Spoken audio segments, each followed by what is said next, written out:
Bon. Et elle a beaucoup étudié avec Pauline Sasaki, qui est une élève de Masunaga. Et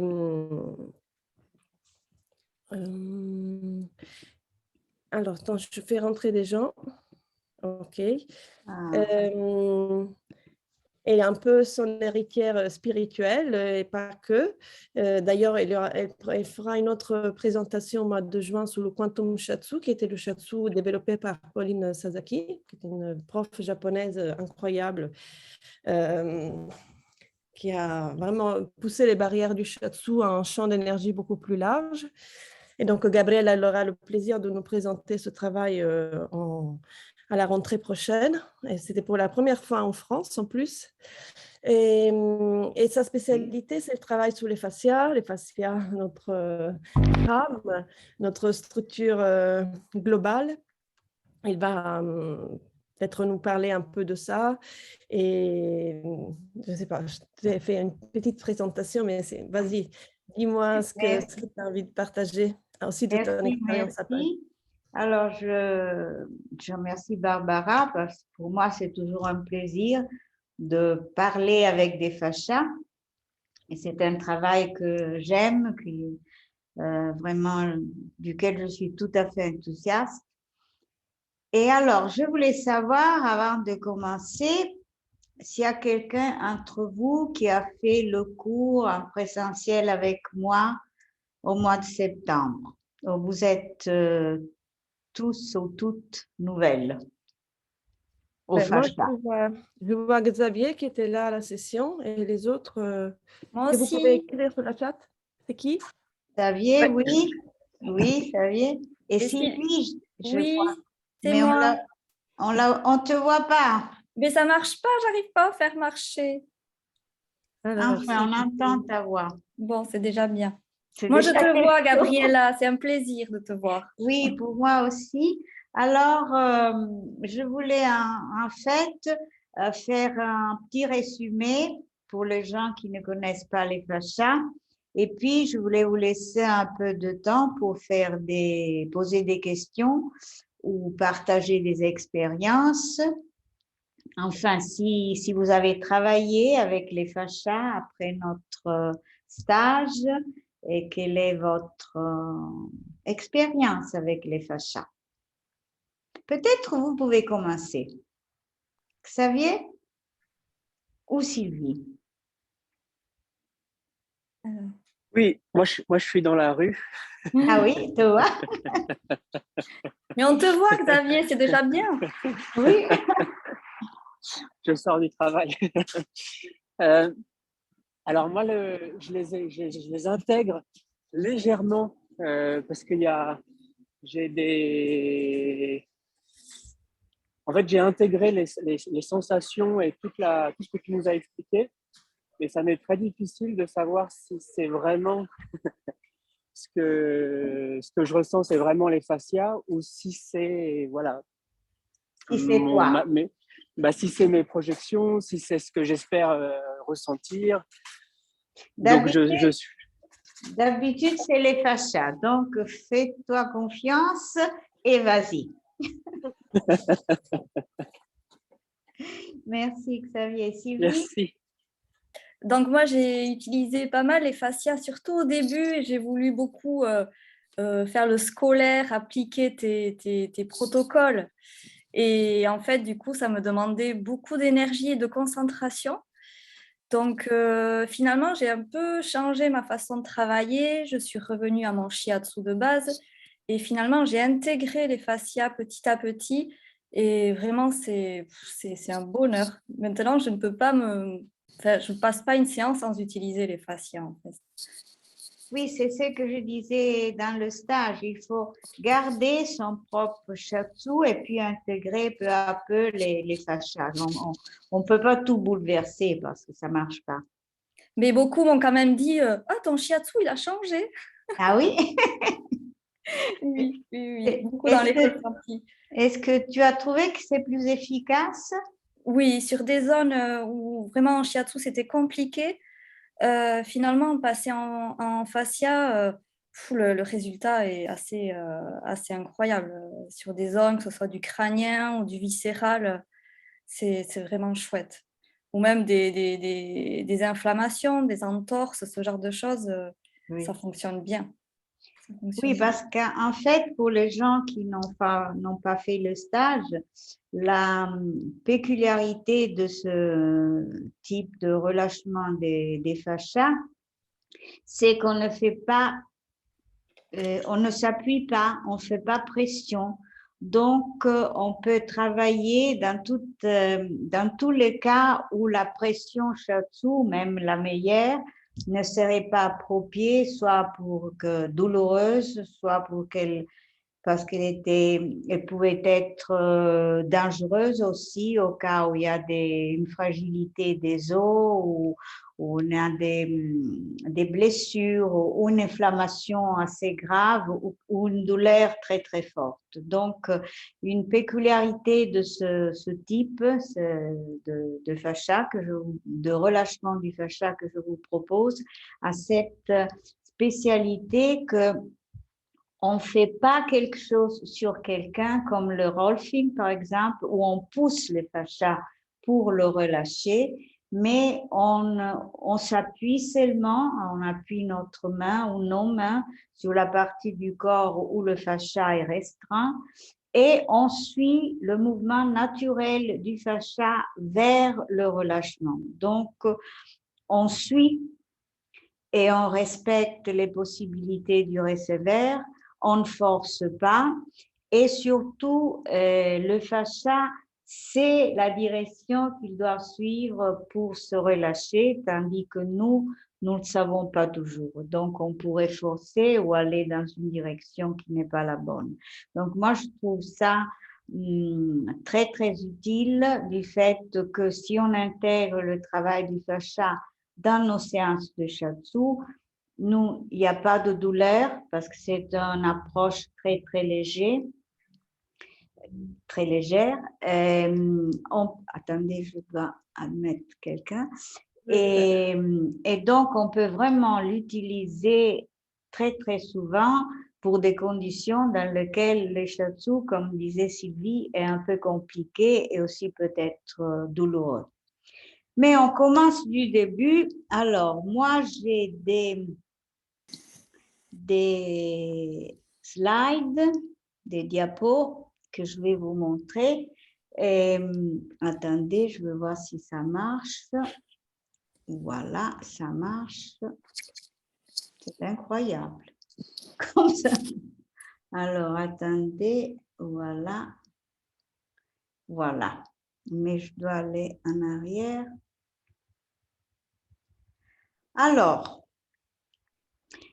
qu'est-ce que c'est le fascia? Le fascia, attendez, le fascia est le terme qu'on emploie pour indiquer tous les tissus conjonctifs de notre corps. Donc, quand on parle de fascia, on parle aussi des tissus conjonctifs. C'est la même chose. Il est aussi appelé matrice extracellulaire.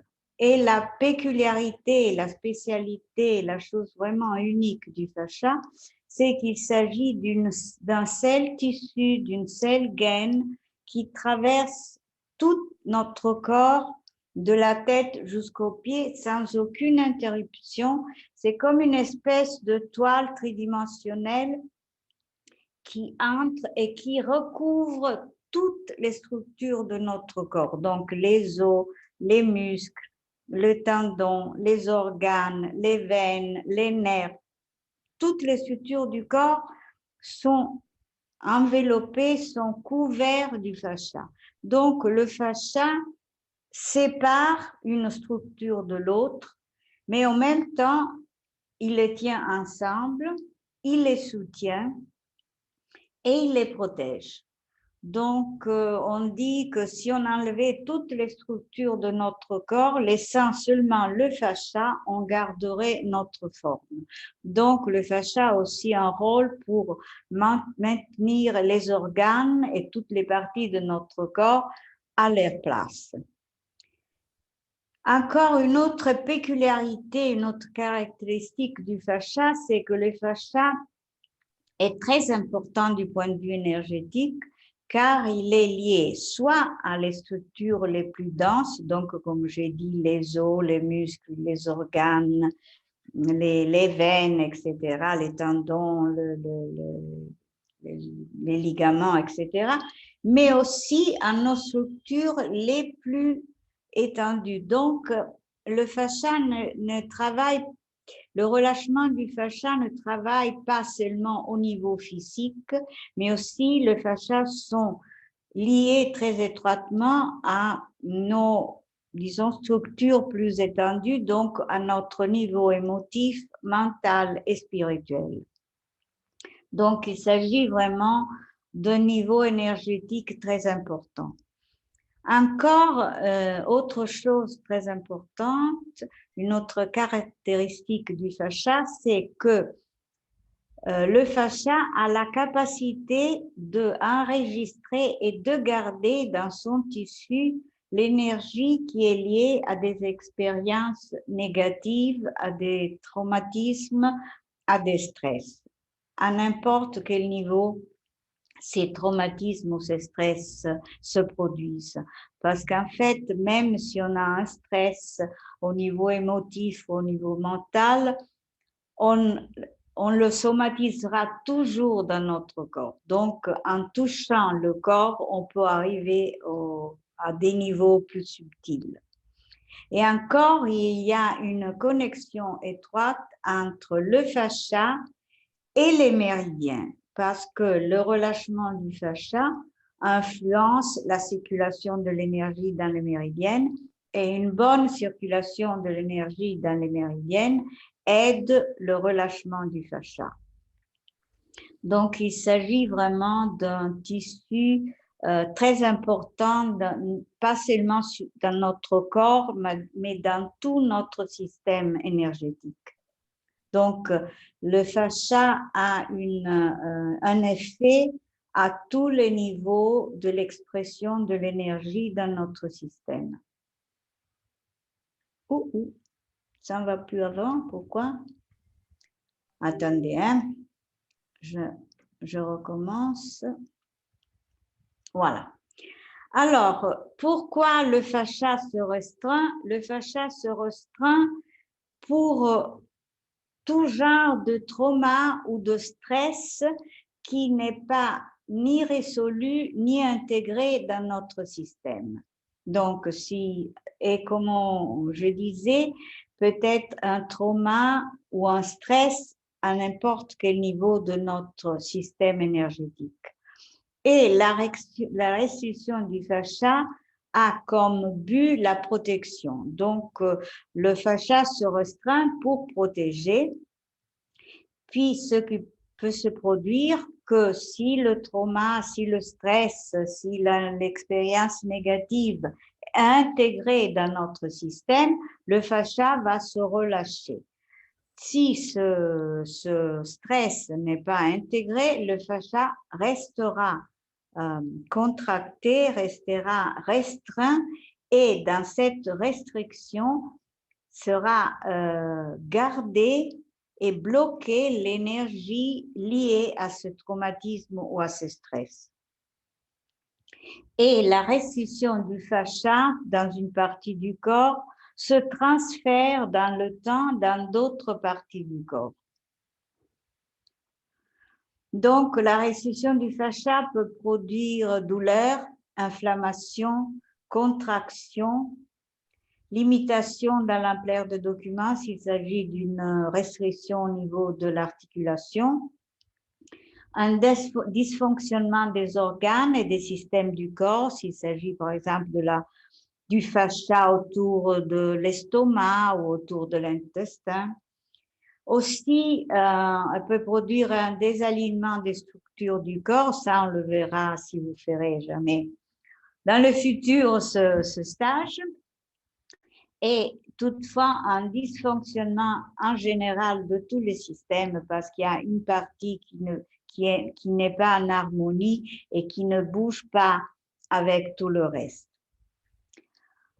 Comme je disais avant, pour relâcher le fascia, nous ne faisons aucune pression, mais seulement nous employons un toucher très, très léger.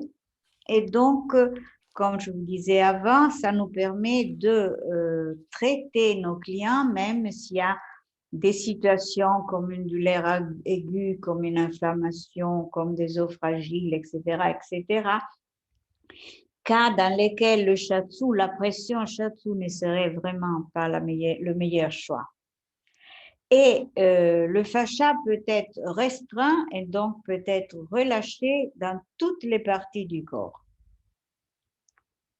Vous voyez les diapos? Non, on ne les voit plus, Gabriella. Je pensais Non, que tu les avais enlevés. c'est ça, j'ai eu le... Attendez, hein. Quand même, il y avait rien de plus. Attendez, je vais essayer. Gabriella, comment on fait pour travailler les fascias très profondes dans le corps, comme sur les organes, les os? Ça arrive parce que le fascia est sous la peau. Et donc, en touchant n'importe quelle partie du corps et étant le fascia un seul tissu, on arrive partout, même en profondeur. Ouais, ok. Alors, maintenant, vous le voyez? Oui. Parfait. Alors, donc c'est une technique très, très facile parce qu'il s'agit de mettre nos mains sur la partie du corps où le fascia est restreint et dans quelques secondes, on commence à sentir un mouvement. C'est le fascia qui réagit à notre toucher léger et nous ne faisons que suivre ce mouvement. Le mouvement, après quelques secondes, va s'arrêter et nous nous arrêtons et puis le mouvement recommence dans la même direction, dans une direction différente et nous ne faisons que le suivre. Donc, c'est une technique très facile, mais en fait, il faut être là. Il faut être vraiment présent, il faut être en écoute, il faut observer. On ne peut pas penser à autre chose parce que le fascia est très sensible à notre présence, à notre observation, à notre écoute. Et si on n'est pas là, il n'y a aucune réaction. Le shiatsu, même si on pense à quelque chose d'autre, ça marche parce qu'on fait une pression, donc ça arrive. Mais les fascias, il faut vraiment être présent. Et puis, le défi le plus grand, au début au moins, c'est que de suivre le mouvement du fascia, même si on aurait l'idée qu'il aurait dû aller dans une autre direction pour se relâcher.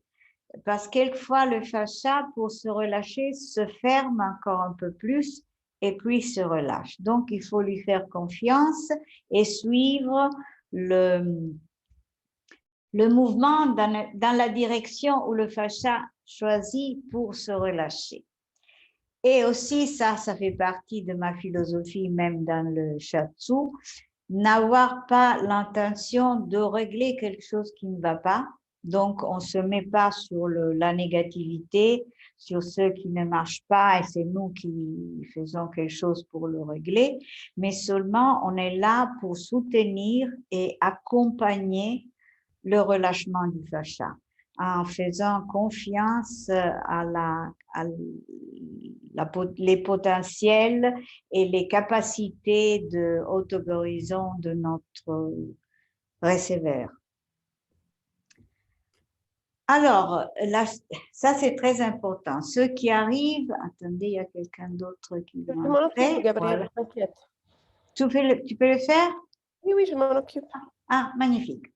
Alors, quand on relâche le fascia, les structures les plus denses, donc les os, les muscles, les organes, etc., vont récupérer ou au moins améliorer la quantité et la qualité du mouvement et de la fonction. Donc, s'il s'agit d'un organe, ce sera sa fonction qui va s'améliorer. S'il s'agit d'une articulation, ce sera la qualité du mouvement qui va s'améliorer, etc. Mais ce qui est très, très intéressant, c'est que les structures les plus étendues, donc comme j'ai dit avant, les niveaux émotionnels, donc les émotions, notre pensée, notre mental et nos croyances spirituelles vont récupérer leur potentiel vibrationnel normal. Ça veut dire, si on parle par exemple d'une émotion, si on a eu peur de quelque chose quand on était petit ou même quand on était quand on était plus âgé, si on a eu peur pour quelque chose, donc c'est une grosse émotion, c'est un stress, c'est un traumatisme. Donc si ce stress, si cette expérience négative, disons, de peur est intégrée dans le système, l'émotion peur sera pour nous disponible, totalement disponible. Il n'y aura pas une partie de cette émotion conditionnée par cette expérience. Au contraire, si cet événement, ce traumatisme lié à la peur n'est pas intégré dans le système, n'est pas résolu, notre peur, notre émotion peur sera pour une partie conditionnée par cet événement. Donc, quand on relâche le fascia, l'énergie connectée à ce trauma se libère et nous ne sommes plus conditionnés par cette expérience négative. Ça, pour moi, dans mon expérience au moins, ça veut dire qu'on peut vraiment aider les gens à changer leur vie et avoir toute leur énergie et tout leur potentiel disponible pour leur vie présente sans être conditionnés, limités par des expériences négatives du passé.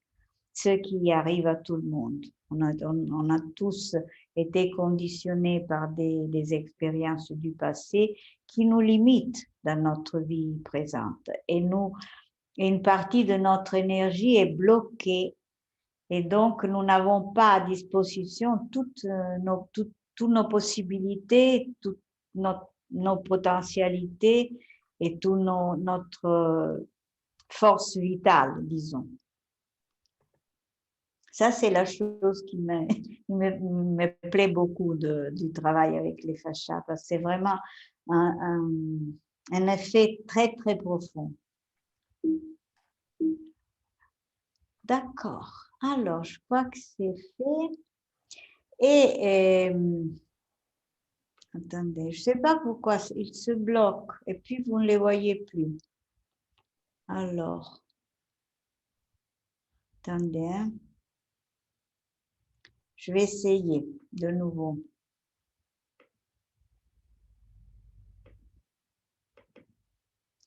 Vous voyez maintenant?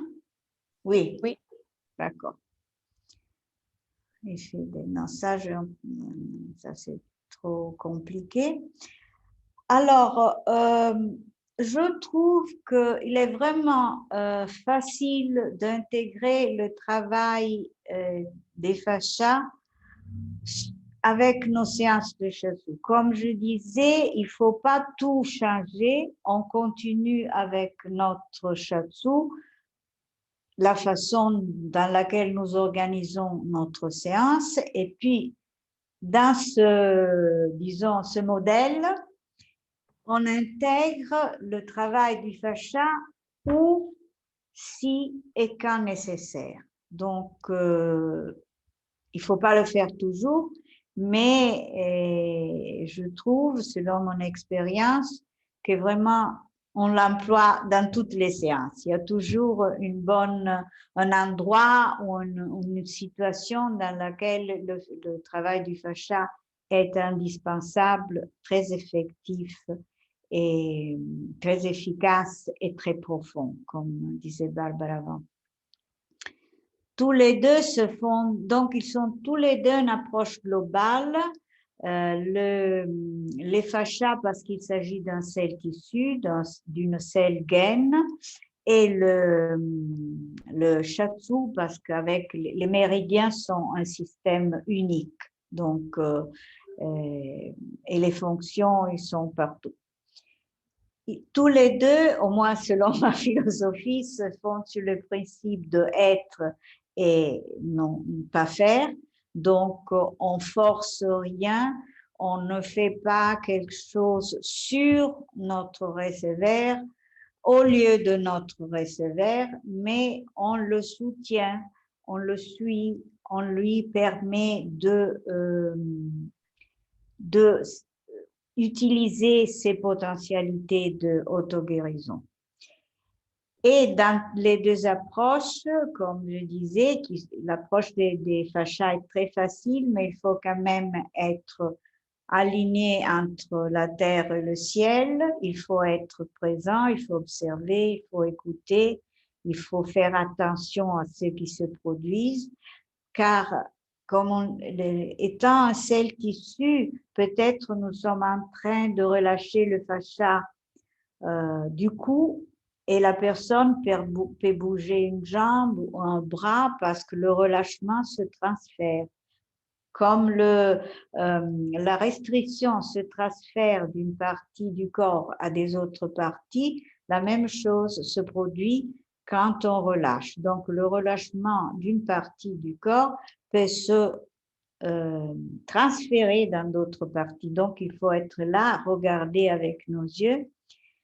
Naturellement, la qualité du toucher, très, très important dans le shiatsu, mais aussi très important dans le travail du fascia parce qu'il ne faut pas faire pression. Donc, il faut toucher, c'est un toucher présent, mais sans pression. Et puis, il faut être en contact avec tout le système énergétique parce que le relâchement peut se produire soit au niveau plus dense, soit au niveau plus subtil. Et donc, il faut être là pour observer.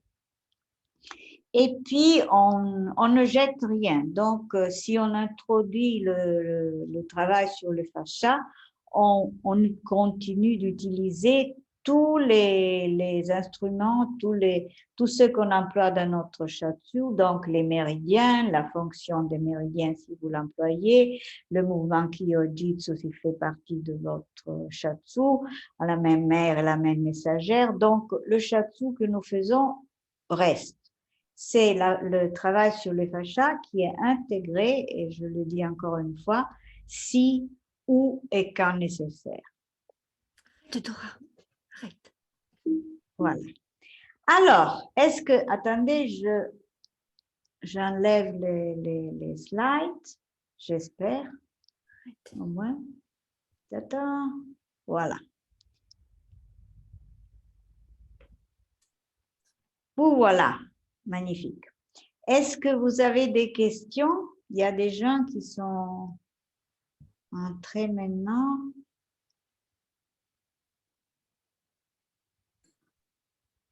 Patrick, bonsoir. Alors, ceux qui sont entrés un peu plus en retard, qui a fait le stage au mois de septembre? Patrick, je suis sûre. C'est seulement toi, Patrick, je crois. Tu veux nous dire si tu as intégré ce travail du fascia dans ton shiatsu et comment ça s'est passé? Si tu es content, satisfait ou non? Ah bah, en fait, j'étais déjà complètement satisfait lors de la comment ça s'appelle? Lors du stage. Et je l'ai mis en application après ta vidéo. Moi, j'avais commencé un petit peu avant pour commencer à ressentir les choses. Je vais vous mettre de la lumière, on me verra mieux. Et puis, bah, pendant le stage, j'ai pu avoir tes explications et être touché de façon optimum. Et maintenant, je l'ai complètement intégré. Alors après, j'ai des ressentis qui sont encore à... Il faut encore que j'apprenne avec toi, mais c'est quelque chose qui est assez extraordinaire parce que on se place et j'ai pu dernièrement faire l'expérience sur une personne qui avait une double scoliose. J'ai à peine posé les mains que les fascias, ils ont travaillé tout seuls pour faire, comment dire, pour réagir et puis se décontracter, etc. Et la personne me disait au fur et à mesure, c'est incroyable, j'ai mon dos qui se détend tout seul, quoi. Oui, oui. Surtout s'il y a des situations comme une scoliose, c'est magnifique parce que ça crée de nouveau la place ça guérit pas parce que la scoliose, c'est quelque chose de difficile à guérir complètement, mais ça aide la structure de l'épine dorsale à retrouver un peu plus de place pour ne pas avoir douleur pour se détendre, enfin. C'est ça, et Merci. puis surtout, ce qu'elle disait, c'était ça avait diminué ses douleurs, et c'était la première chose à faire. Oui, c'est ce qu'ils veulent, qu'ils désirent. D'accord, merci Patrick. Est-ce que vous avez des questions? Oui, sur l'arthrose qui est purement au niveau des cartilages et des os, mais les douleurs ne viennent pas des os ni des cartilages vraiment réellement. Est-ce que ça peut avoir une action, certainement, de détente? Oui, sûrement. Sûrement, parce que quand ils font mal, ça veut dire qu'il y a une inflammation. Et donc, le relâchement du fascia aide à améliorer ou à diminuer l'inflammation. Donc, ils ont moins de douleur. À redonner une mobilité. Oui, et surtout à redonner une mobilité. Parce qu'il y a moins de douleur, il n'y a plus de place, donc on peut bouger un peu plus facilement. Moi, je trouve que le travail du fascia sur les articulations est vraiment magnifique. Avant-hier, j'ai travaillé sur une dame qui avait vraiment mal à l'épaule. Elle m'a dit, elle arrive jusqu'au pouls, etc. Et j'ai travaillé assez sur cette épaule. Quand elle s'est levée, elle m'a dit, mais où mon bras, il va bien. Donc, vraiment, quelquefois, on ne se rend même pas compte de l'efficacité d'une technique tellement simple. Ça donne envie. Et Gabriella, justement, sur une articulation, le genou, ça marcherait aussi très bien en mettant les mains sur le genou, ou ça peut se faire sur une zone un peu plus loin du genou? Alors, on peut travailler directement sur le genou s'il y a un problème, et aussi ça marche très très bien. Et tu peux travailler directement sur où le fascia est restreint. Et tandis que tu travailles sur cette zone, tu peux regarder et vérifier si ce relâchement se transfère dans une autre partie du corps. Oui, c'est ça. Regardez tous les mouvements, ce qu'on voyait dans le stage, tous les mouvements qui vont se passer. Ouais, oui. Très bien. Oui, absolument. Merci. Mais on peut travailler directement sur la partie qui fait mal, ou sur la partie où il y a une inflammation, où on a un problème, parce que les genoux, très souvent, ils ont un problème au méniscus, et donc on peut les aider vraiment. Moi, je trouve que quelquefois, c'est un miracle. On dit que je n'ai rien fait, mais ça marche bien. Oui. Moi, j'ai une petite question. Oui. J'ai pas fait le stage, je m'initie au fascia avec Barbara qui m'en parle beaucoup. J'ai fait quelques séances avec elle. Moi, je voulais savoir s'il y avait comment se fait l'appréhension du travail. Est-ce que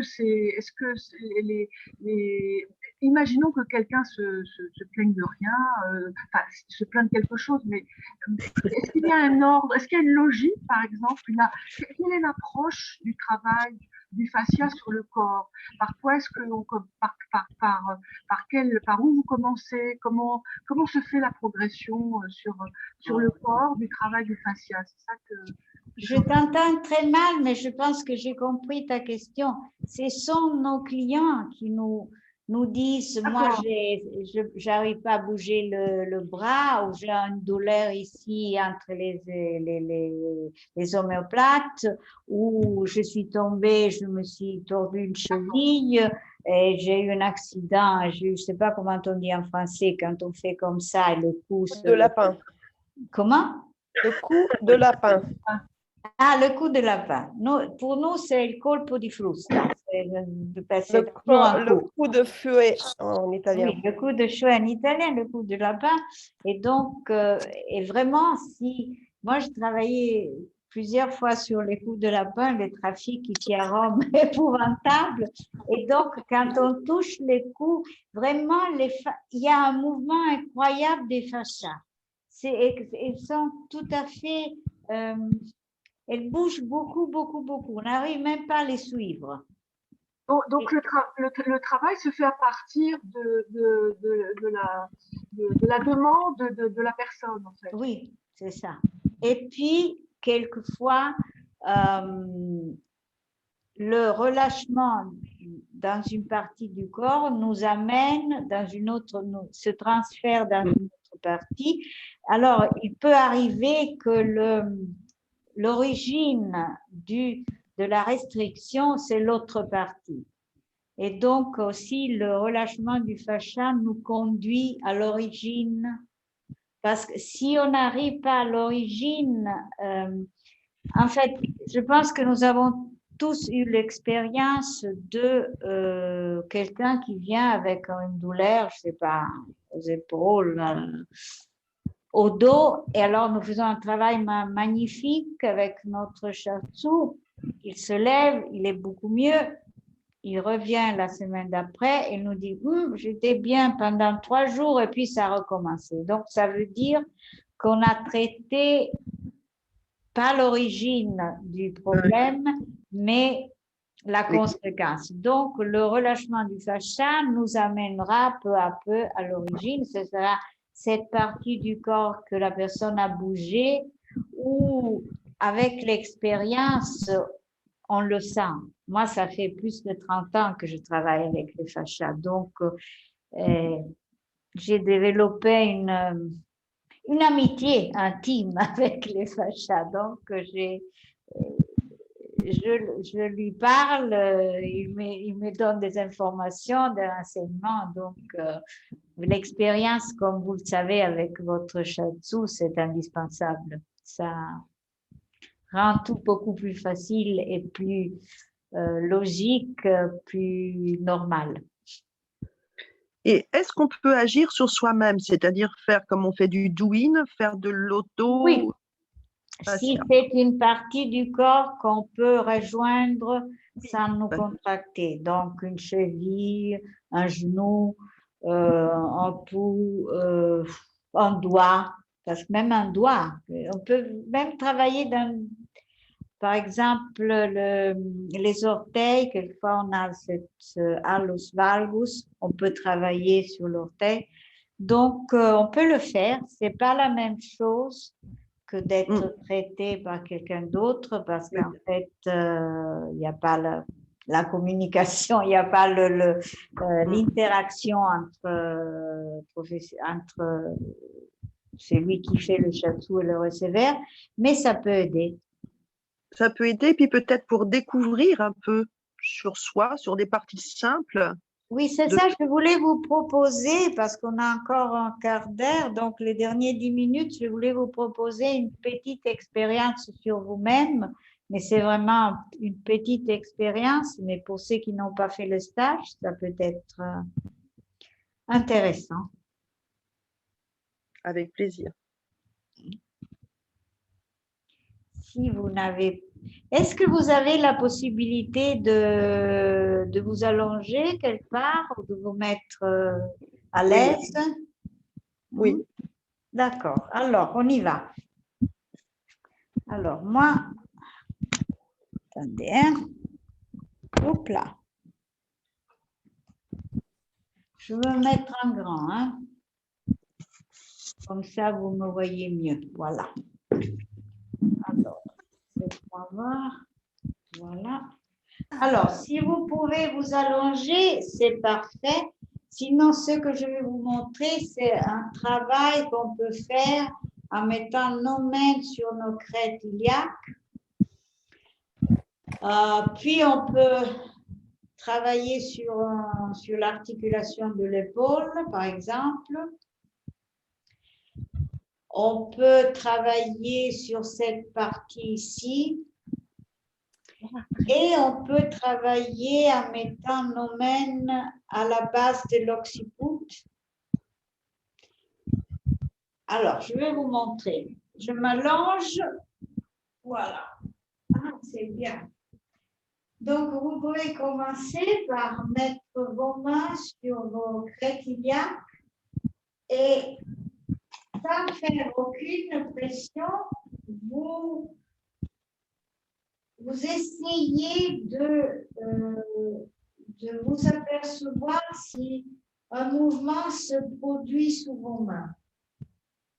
Et si vous sentez ce mouvement, vous le suivez. Ça peut être un mouvement sur la même ligne, donc horizontal, il peut être un mouvement en spirale, peut-être, oui, arrêtons là. Et vous pouvez observer, si vous êtes allongé, naturellement, si ce relâchement du fascia au niveau des crétillacs se transfère, si vous avez envie de bouger un peu les jambes, de bouger les pieds.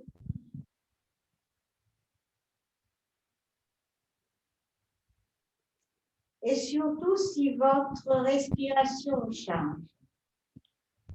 Si elle devient plus grande, plus tranquille. Parce que je vais vous voir. Parce qu'en fait, quand on a un relâchement du fascia, on change la respiration. D'habitude, elle s'ouvre.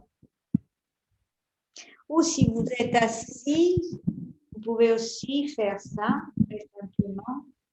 Vous vous mettez bien tranquille. Vous allongez les jambes, vous voyez si ce relâchement, vous le sentez aussi.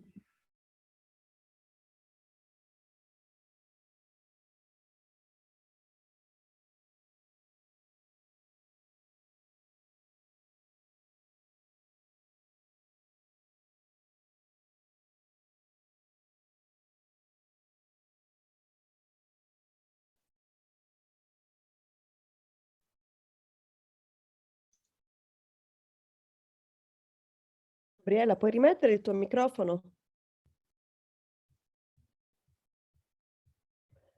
Te l'ho tolto per errore perché ho messo tutti su silenzioso, c'era un casino dietro.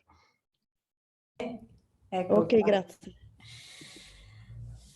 Alors, si vous êtes satisfait avec cette expérience, vous pouvez, surtout si vous êtes allongé sur, ou si vous êtes, peut-être, vous pouvez mettre, attendez. Si vous êtes allongé, il n'y a pas de problème parce que vous avez le bras appuyé et donc vous pouvez entrer en contact avec le fascia de l'articulation de l'épaule et encore voir si ce mouvement se transfère au bras. Si vous êtes assis, alors essayez d'avoir le bras appuyé quelque part pour ne pas faire un effort et vous travaillez sur l'épaule.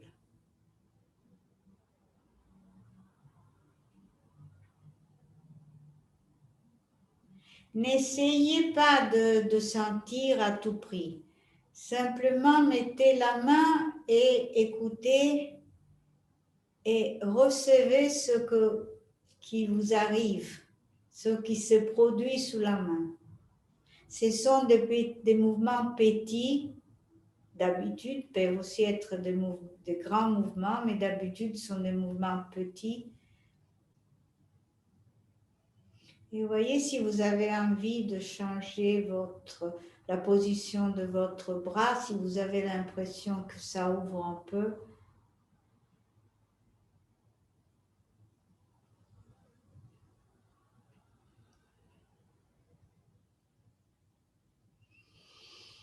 et observez la respiration, si ça change. Vous pouvez aussi le faire de l'autre côté.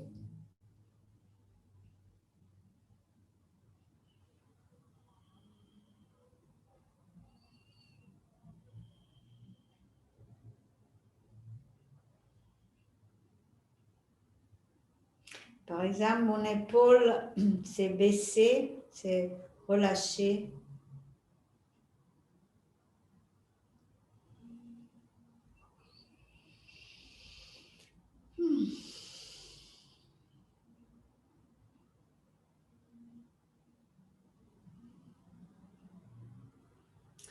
Le défi, comme je disais, c'est de ne pas pousser, mais simplement de suivre.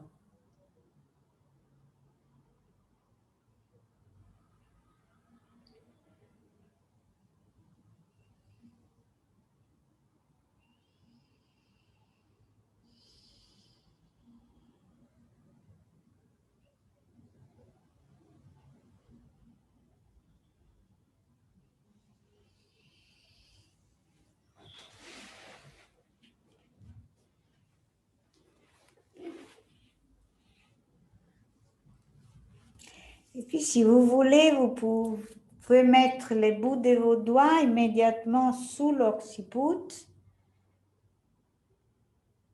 et encore suivre le mouvement. Si vous êtes allongé, ça marche mieux, mais même comme ça peut. D'habitude, le premier mouvement, c'est un mouvement de relâchement horizontal.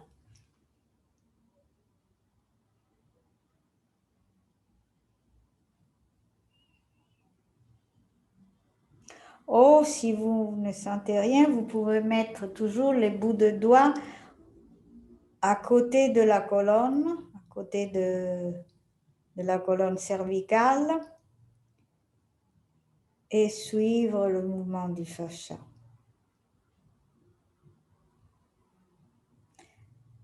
Très souvent, sur le cou, le fascia se relâche en spirale, en faisant des mouvements circulaires.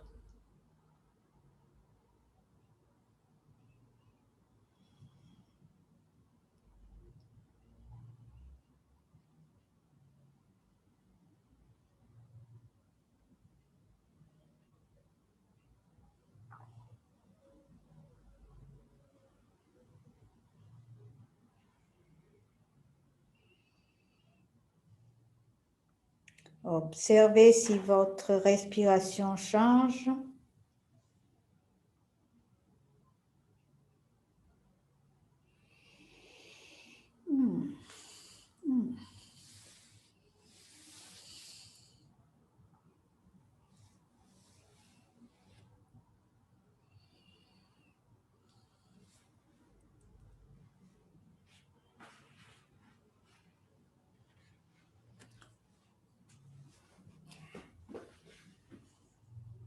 D'accord.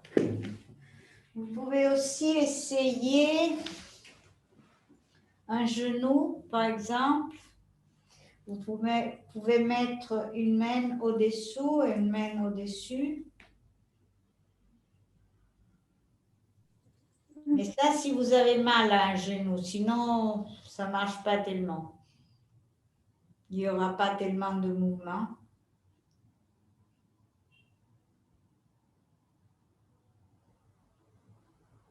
Et aussi, par exemple, les gens qui souffrent de fibromyalgie, d'arthrite rhumatoïde, qu'on ne peut pas les toucher, qu'ils ont vraiment mal partout, on peut commencer par un travail avec les fascias et peu à peu introduire une pression shiatsu. Donc, ça vraiment ça nous donne beaucoup plus de possibilités d'aider et soutenir nos receveurs.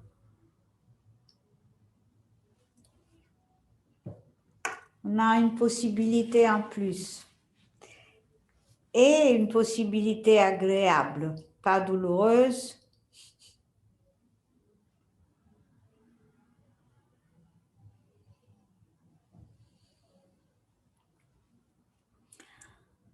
D'accord. Oh, dove sei? Voilà.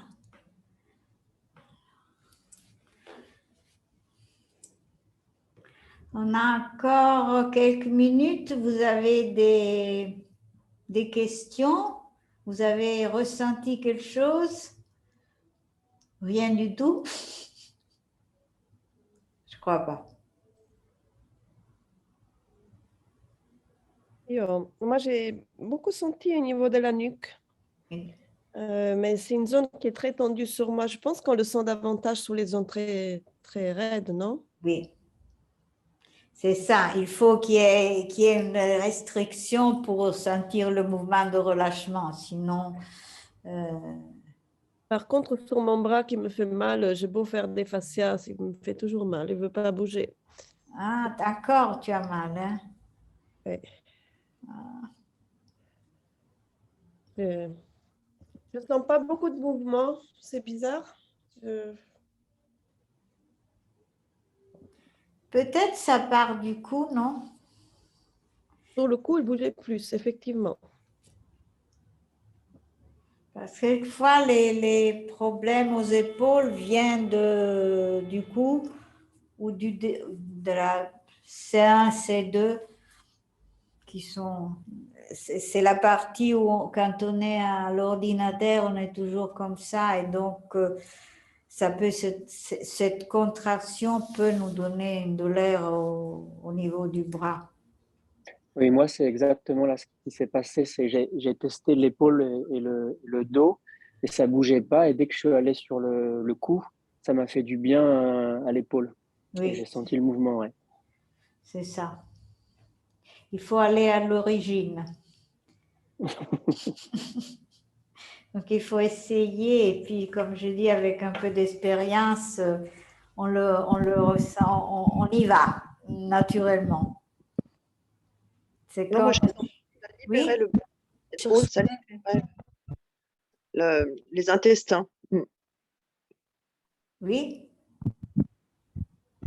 Je voudrais savoir à quelle régularité on peut le faire sur soi-même, parce que je masse beaucoup et donc j'ai souvent très mal aux épaules et aux bras. Et à quel moment on peut le faire tous les jours? On peut faire, il y a une... Non, tu peux le faire même 3 fois par jour. D'accord, Quand tu as un moment, ça fait du bien. Il n'y a pas il n'y a pas une limite. il n'y a pas de limite. Non. La limite, c'est quand il n'y a plus de mouvement, ça veut dire c'est fini. Mais si tu as encore douleur, etc., tu peux continuer. D'accord, ok, ça marche. Mais quand tu dis suivre le mouvement du fascia, est-ce que la main se déplace? Non. La main, c'est comme, moi je fais toujours l'exemple de la voiture. Si tu montes sur une voiture que quelqu'un d'autre conduit, tu es là, tu ne bouges pas, mais tu es amené. Donc c'est la même chose. On entre en contact avec le fascia et c'est le fascia qui nous amène. Ce n'est pas nous qui changeons de position. D'accord. Merci. De rien. Je vais juste décrire ce que j'ai senti très rapidement. Quand j'ai mis les mains à l'occiput, en fait, j'ai senti des petits mouvements Oui, un peu comme ça, circulaires, oui. et qui étaient opposés. Les deux à l'intérieur, ils s'encontraient. Et quand j'ai mis les mains dans chacune de mes épaules séparément, j'ai senti plutôt une petite vague, Oui. toute petite. Et voilà, c'était la sensation que j'avais. Comme je dis, très souvent, les mouvements de relâchement au niveau du cou sont des spirales, des mouvements circulaires, où le fascia peut se relâcher horizontalement, linéairement, dans une certaine situation, puis il s'arrête, il peut changer de direction. Quelquefois, il s'ouvre sous nos mains. Donc, le relâchement fait comme ça. Quelquefois, le relâchement, c'est une ouverture comme ça. Donc, on suit. N'importe quel mouvement le fascia décide de faire, on y va, on le suit. Merci. De rien. Allora, on y est. Donc, je vous remercie pour votre présence, pour votre attention, pour votre écoute. Et j'espère de vous voir un de ces jours en présentiel, mais surtout maintenant qu'on commence à pouvoir se voir, se toucher de nouveau. Donc, c'est vraiment un gros espoir que nous avons de pouvoir recommencer. En fait, ici, on n'a jamais arrêté, mais avec le masque, avec toutes les précautions du cas, et on commence à aller un peu mieux. Donc, il y a un gros espoir et je suis sûre que on va se... Jamais comme il était avant, mais quand même. Et merci à Barbara pour avoir organisé cette rencontre. Et à bientôt, j'espère. À bientôt. Et merci. Merci beaucoup, Gabriella, de partager tes connaissances et de nous apprendre une approche si douce, respectueuse et, de l'être humain. Moi, j'aime beaucoup l'idée de pouvoir libérer des émotions bloquées. C'est extraordinaire. Merci beaucoup. Merci à toi. Merci à toi. Merci. Au revoir. Ciao. Ciao, ciao. Merci, Gabriella. Merci. Au revoir. Merci. Merci à vous tous. Bon. J'arrête, hein? Oui.